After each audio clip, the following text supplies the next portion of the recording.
friego de calor. Cañón.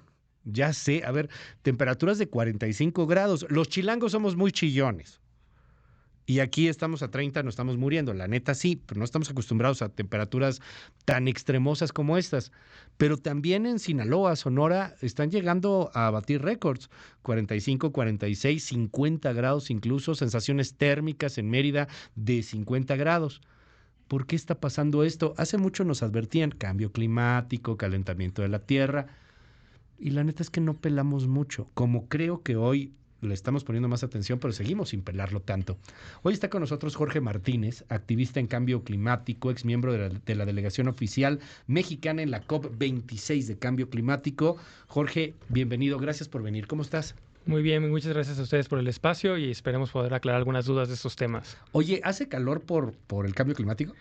En corto, sí. Por supuesto Neta, que sí. ajá, sí. El cambio climático es Ok. básicamente una de las causas principales, pero no es el único factor. Ok. Tenemos un sistema climático muy complejo, hay varios factores. Entonces tenemos que está el fenómeno del Niño, que está tomando fuerza este año. Tenemos algunas regulaciones que han reducido el azufre, los aerosoles de azufre que se dan en el transporte marítimo. Ok. Entonces eso está quitando la posibilidad de tapar la radiación solar. Entonces los océanos se están calentando también un poco más. Ok. Debido a esto, hay muchos factores entonces, pero tenemos que pensar con el cambio climático como un multiplicador de amenazas y que exacerba las desigualdades ya existentes. Lo que estamos viendo es solo la punta del iceberg. ¿Qué tan responsables somos? O sea, porque es cierto, son múltiples factores, no es una respuesta sencilla, pero ¿qué tan responsables somos de esto? O sea, ¿vendrían estos calores, vendrían varias cosas, pasara o no pasara ciertas acciones humanas? Sí, prácticamente es casi en la totalidad nuestra responsabilidad. Ah, ok. De hecho, tenemos una nueva rama de la ciencia, la atribución al cambio climático, y gracias a esos estudios podemos saber, por ejemplo, que algunos de los incendios forestales que se están dando alrededor del planeta, como vimos ya prácticamente imágenes apocalípticas en Nueva York debido a los incendios en Canadá. Sí. Esto está siendo mucho más probable debido al cambio climático, 5 veces más probable, por ejemplo, los incendios en el estado de California, sequías que se han visto en África, en Europa, olas de calor que se han visto también en Europa, también se ha calculado más o menos 100 veces más probables debido a la crisis climática por la quema de combustibles fósiles, el dióxido de carbono, y por también las emisiones de metano, muchas de la ganadería y de la misma industria. Atribución a cambio climático. Qué interesante la materia, ¿eh? Sí, o sea, la materia científica. ¿Qué tan responsables somos o no? Y nos dices, 5 veces más probable los incendios forestales. Ahora que vimos cómo Nueva York estaba de naranja con este color ocre espantoso, dantesco, apocalíptico, bueno, pues sí, muy responsables somos nosotros. El tema del ganado que acabas de mencionar. Leo hoy en la primera plana de Milenio, si no me equivoco, que por el calor se murieron 200 cabezas de ganado. Esa es una de las consecuencias que estamos esperando también con la crisis climática. Tener pérdidas muy importantes en el sector agrícola. Ya se han tenido en México estados que han perdido hasta 50% de la producción agrícola, también ganado que muere. No es nada más el calor extremo, también son las sequías. También cuando hay mucha lluvia, también es un problema para el ganado y para la agricultura y los cultivos. Entonces se vuelve un ciclo de retroalimentación también positivo. Y en la agricultura, por ejemplo, tenemos un fenómeno que está pasando en Mesoamérica que le llaman la enfermedad básicamente de Mesoamérica de nefropatía de Mesoamérica. ¿Por qué? Porque muchas personas al estar expuestas al calor por tanto tiempo están sufriendo de una falla renal desde edades muy jóvenes que no se ha visto. Normalmente se asocia con diabetes, con hipertensión, pero ahora personas jóvenes relativamente saludables por esta exposición tan amplia al calor están teniendo estas muertes por enfermedad crónica del riñón. Qué interesante. Yo no sabía que estaba sucediendo esto y está pasando en países de América Latina. Centroamérica y México principalmente. Wow. Zonas cálidas y húmedas son particularmente vulnerables. Oye, ¿y del otro lado también pasa fríos extremos? Sí, de hecho, en general hay 5 millones de muertes al año, más o menos el 10% de las muertes anuales debido a temperaturas extremas, ya sea frío o calor. Debido al cambio climático, la balanza se está moviendo que cada vez hay más muertes por calor extremo.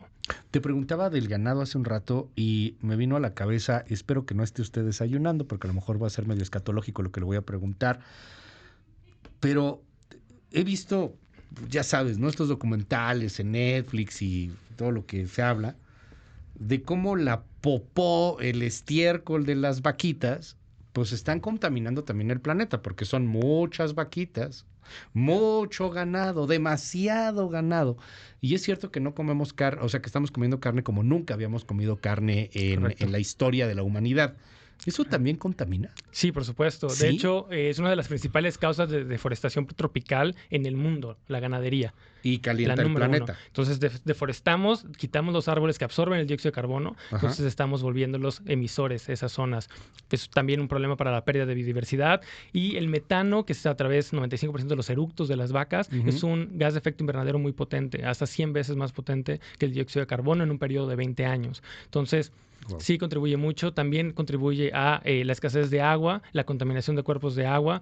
Son varios factores otra vez los que afecta a la ganadería cuando es totalmente innecesario para llevar una vida saludable, plena. Y no quiero quedarme nada más en cambio climático en ese tema del calor. Quiero agregar que también hay un problema más local, que también es algo que nos puede facilitar el actuar y el hacer algo al respecto. Tenemos el fenómeno de isla de calor urbano. ¿Qué es eso? Básicamente, muchas zonas urbanas del mundo se ve una temperatura más alta, hasta 4 o 5 grados más alta en promedio que las zonas aledañas. ¿Por qué? Porque hemos sido muy buenos en crear estas planchas de concreto que absorben muchísimo calor. Quitamos todas las áreas verdes, los árboles, quitamos también los cuerpos de agua, que son por naturaleza reguladores de la temperatura, y luego nos preguntamos que por qué hace tanto calor. Y es un calor asqueroso. Perdón, es que el calor de la Ciudad de México es un calor asqueroso, no es un calor que, ¡ay, qué rico! Estamos en Mazatlán, estamos en Acapulco, No, este calor es asqueroso, es fastidiante, es por el concreto. El concreto tiene mucho que ver, pero también te comparto. Yo soy de Veracruz, del puerto, y créeme, allá también es asqueroso. Bueno, y mucho de lo que decimos es... Pero te sudas, te empapas. Créeme, a nadie en el planeta le gusta estar a más de 35 grados centígrados. Y de hecho el ser humano básicamente no puede sobrevivir o tiene muchos problemas para sobrevivir con sensaciones térmicas arriba de 50, 55 grados. Estamos hablando de temperaturas tan extremas que ya el cuerpo humano no puede autorregular su temperatura. Entonces sí es muy peligroso esas temperaturas que estamos alcanzando alrededor sobre todo de la costa y de las zonas que tienen tanta humedad. Claro, es un problema. Como lo que está pasando, insisto, aquí en Ciudad de México, o lo que pasa luego en Nueva York también desde hace mucho tiempo cuando hay calor, o sea que son estas zonas urbanas, estas ciudades en donde el concreto también lo va marcando. Es bien interesante esto que nos dices. Yo he escuchado mucho a los ecologistas, a los activistas que hablan de este famoso punto de no retorno. Y los seres humanos tenemos la capacidad de suicidarnos a nosotros como humanidad. Desde el 45, cuando vimos la bomba nuclear, dijimos, mira, nos podemos matar todos unos a los otros. Esto del punto de no retorno, corrígeme, pero desde los 60 creo que se habla de que puede dañarse el planeta y no los pelamos. No Llevamos por lo menos 5 décadas hablando de la crisis climática, hablando de que este sistema tiene un balance natural y estamos empujando el sistema fuera de ese balance. Puede volverse completamente caótico, puede salirse de esto que estamos acostumbrados a ver, una temperatura relativamente estable y predecible, y eso afecta muchísimo a cosas como la agricultura. No vamos a saber en dónde vamos a poder sembrar o cuándo vamos a poder sembrar. Y independientemente de cuánto tiempo lleva esta narrativa, estamos viendo ya que estamos cruzando varios puntos de no retorno diferentes. Hay 11 claves y uno de ellos, y algo que estamos viendo mucho en las noticias, sobre todo en medios en inglés, en Twitter incluso, de científicos climáticos, están extremadamente preocupados por el deshielo de la Antártida. Está en los niveles más bajos que se han visto, que se han registrado en mucho tiempo. También estamos viendo las temperaturas del océano que se están saliendo completamente de los parámetros, de los récords. Y eso los tiene muy, muy, muy preocupados. ¿Por qué? Porque una vez que pasemos esos puntos de no retorno, es casi imposible regresar. ¿Sabemos cuándo los vamos a pasar? Porque entiendo que lo que pensábamos iba a suceder en 2030 ya está empezando a suceder. Es muy difícil, es muy sensible el sistema y es más fácil verlo en retrospectiva que predecir a futuro. Y también depende muchísimo de nuestras acciones. Si seguimos emitiendo al ritmo que estamos emitiendo hoy, seguimos contaminando alrededor del mundo como hoy, sí pueden llegar más rápido de lo estimado. Si en cambio escuchamos a la ciencia y hacemos las reducciones de emisiones, dejamos de quemar combustibles fósiles, hacemos una transición hacia dietas basadas en plantas, hacia dejar de usar el auto privado y usar más el transporte público, caminar, andar en bicicleta, usar más energías renovables, tenemos muchas probabilidades de mantenernos dentro de los límites seguros. Esto es bien interesante porque... ¿Cuántos años tienes, Jorge, más o menos? 31. 31. Los que están como en edades... Yo tengo 40, ¿no? Acabo de cumplir 40. De repente decimos, y es neta, como de esta generación para arriba, ¿no? O sea, cuarentones, cincuentones, sesentones, mucho más. Ay, ¿yo qué voy a hacer, hombre? Ya me voy, ya voy de salida. Y además, como si yo hiciera algo, ayudaría al mundo. Los que tienen que cambiar son las grandes empresas. ¿Qué tanto influye cambiar uno mismo? Andar en bicicleta, usar menos el coche, además de que sí te sientes muy bien en salud. ¿Qué tanto influye la acción del uno a uno en comparación a lo que te contamina la grande empresa o las dos bocas que todavía no se hace o la producción industrial en general? De hecho, yo normalmente trato de minimizar la importancia de lo individual y trato de hablar mucho más de la importancia de lo colectivo. Así que qué bueno que me lo preguntas, porque creo que lo que tenemos que hacer es pasar de una mentalidad individual a una mentalidad colectivista, una mentalidad en la que vamos a enfatizar que queremos estos cambios sistémicos, transformacionales en nuestra sociedad, y en lo colectivo es donde se puede hacer esto. Como ciudadanía es como podemos hacer esto, alzar la voz, exigirles justamente a las empresas y a los gobiernos que actúen acorde a la ciencia, que cumplan con los acuerdos internacionales que se han firmado. Eso es muy, muy importante y tiene la probabilidad de generar este efecto dominó en ver estos cambios sistémicos mucho más fácil, mucho más rápido.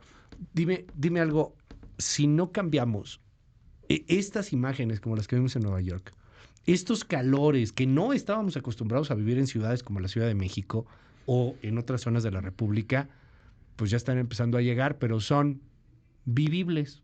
¿Pasó qué? 4 días en Nueva York. Ya está bien, hombre. Ya otra vez vamos al desfile. No pasó nada. ¿Qué mundo ves si empezamos a cruzar estos umbrales? Sí, realmente si no cambiamos dirección de manera muy drástica, sí vamos hacia un planeta invivible en el que estas situaciones se van a repetir con mucha más frecuencia, mayor severidad, y no es un sistema lineal. ¿Qué pasa? Que llegas a un punto en el que ya no puedes producir alimento. Y es muy drástico de repente. Ya no se va a poder. Tenemos también la crisis hídrica, que está muy relacionada, ¿no? Las sequías. Llega un punto en el que no va a haber agua. Y entonces, ¿qué hacen? Vienen migraciones. Se estima millones de migrantes climáticos nada más en Latinoamérica. Con una caravana de migrantes de 2,000 personas hace unos años, ya en México estábamos con el país de cabeza. Imagina que hablamos de millones de personas que se van a desplazar porque no pueden producir alimento, porque no tienen trabajo en el campo, porque se están muriendo por el calor que hace y al que están expuestos en el campo. Es un balance delicado, y una vez que se cruzan ciertos puntos, el efecto dominó se viene muy fuerte, muy rápido. Vámonos con algunos mensajes, si te parece. Hay de todo. Felicidades al programa, felicidades a Jorge, se agradece, gracias por el contenido, muy buen contenido. Muy interesante lo de la ola de calor en las ciudades y cambio climático. Pregunta, ¿qué es mejor, plantar un árbol que haga más sombra y genere poco oxígeno, o un árbol que dé poca sombra y mucho oxígeno? ¿Sí hay diferencias? Hay diferencias en los árboles. Realmente lo más importante es que sean árboles nativos. Más que tratar de optimizar por algo, es tener la diversidad natural de la zona o región. O sea, un ahuehuete en el centro no puede ser no tan buena idea. O una palmera en medio de... Una palmera en medio. Sí. O sea, no es político, nativos. Nada más que bueno, o sea... Árboles nativos es de lo más importante, sí. Y diversidad.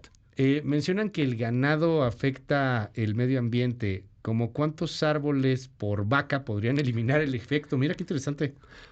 Una vaca, ¿cuántos árboles tendrías que tener por vaca? Puedo tratar de sacar la cuenta rápido, pero no es el punto. Una prox, pues, o sea, bueno.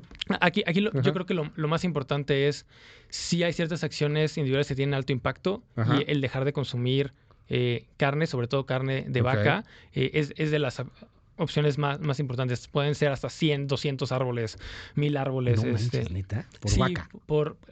Otra vez, por el metano. Es 100 veces más potente que el dióxido de carbono. Sí, porque la vaca eructa.